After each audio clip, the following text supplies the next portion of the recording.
Well, we have the driveway probably about 90% done.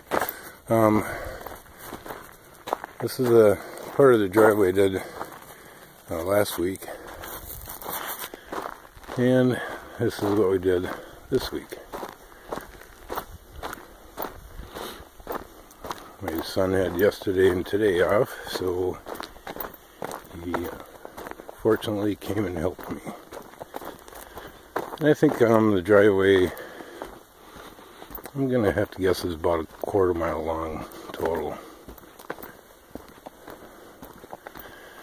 You had to get rid of a few birch trees and a few balsam firs. They fell victim.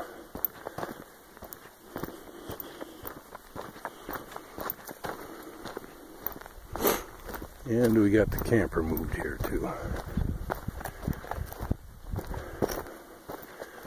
So, this is our little oasis. Got a little turnaround.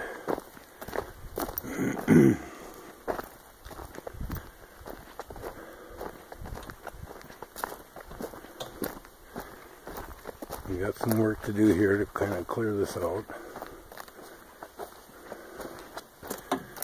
And then our turnaround.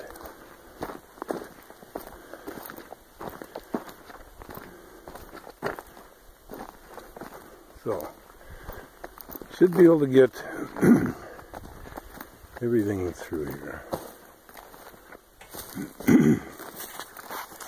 That's the deal. Thank you for watching.